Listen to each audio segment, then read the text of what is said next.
beautiful souls, and welcome to Fluent English Pod, the podcast where we explore the emotional depth of language and learn English through the lens of love.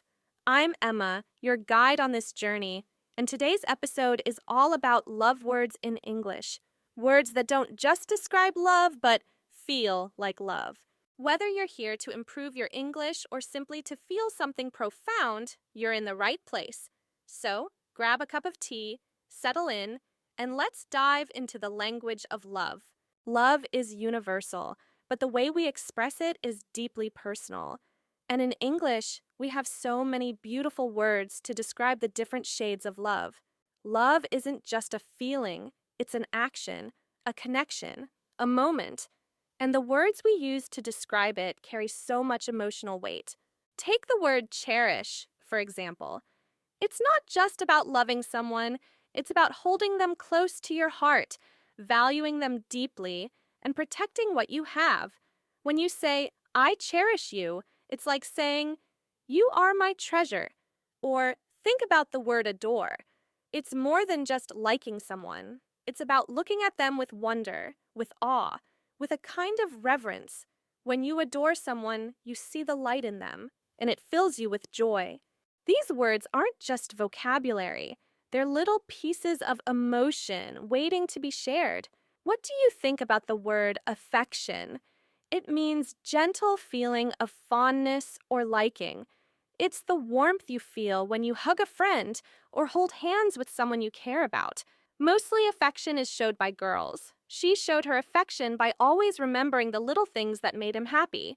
Moving forward, let's take a moment to practice some of these love words. I'll give you a sentence, and I want you to repeat it after me. But as you say these words, I want you to feel the emotions behind the words. Imagine the person you love, the moments you've shared, and the emotions that come with it. Ready? I cherish the moments we spend together. Think about the little things, the quiet mornings, the laughter, the way their presence makes you feel whole. You mean the world to me. Picture their face, their smile, the way they light up your life. I adore the way you laugh. Remember the sound of their laughter, how it fills the room and warms your heart. You inspire me every day. Think about how they push you to be better, how their strength and kindness motivate you. My heart skips a beat when I see you. Recall that flutter in your chest, the way your world stops for a moment when they walk into the room. These aren't just sentences. They're tiny love letters. Say them with feeling and let the words carry the weight of your emotions. Love isn't always easy, and sometimes the words we use reflect that. Let's explore 3 powerful words that capture the complexity of love: longing, vulnerability, and unconditional. Think about those moments when you've been separated, maybe by distance, time, or even misunderstanding. That emptiness you feel, that desire to be near them, to hear their voice, to feel their touch, that's longing.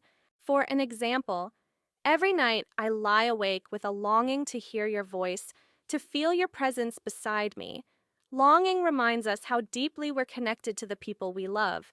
It's a testament to how much they mean to us. Vulnerability is the courage to open your heart, to let someone see the real you, flaws, fears, and all. It's scary because it means risking hurt, but it's also where true connection begins. Think about the first time you told someone you loved them. That moment when your heart was laid bare and you waited for their response. That's vulnerability. For an example, you make me feel vulnerable, but in the best way. With you, I can be my true self. Vulnerability is the bridge to intimacy. It's how we build trust and deepen our bonds. Unconditional love is love without limits, without conditions.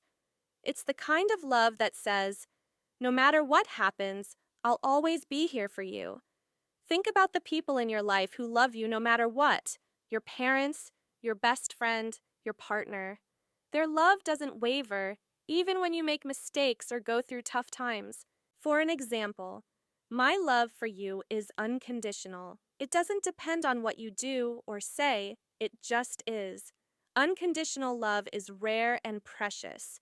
It's a reminder that we are worthy of love just as we are. These words, longing, vulnerability, and unconditional, remind us that love isn't just about the happy moments. It's about the messy, complicated, and deeply human parts of connection. It's about showing up, even when it's hard, and choosing to love with your whole heart. Let's take a moment to reflect. Close your eyes if you feel comfortable and think about someone you love. It could be a partner, a friend, a family member, anyone who holds a special place in your heart. Now ask yourself, have you ever felt a deep longing for them? What did it feel like? Have you been vulnerable with them?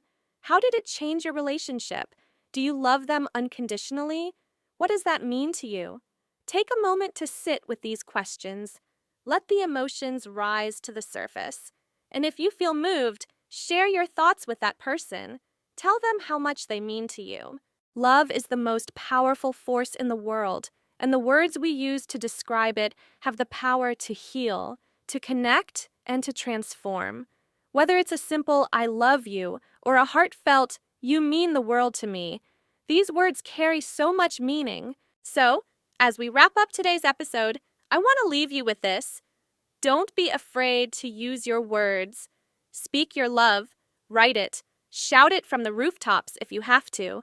Because love is meant to be shared, and the world could always use a little more of it. Thank you for joining me on this journey through the language of love. If you enjoyed this episode, share it with someone you cherish. And remember, your words have power. Use them to spread love. Until next time, this is Emma, sending you all the love in the world.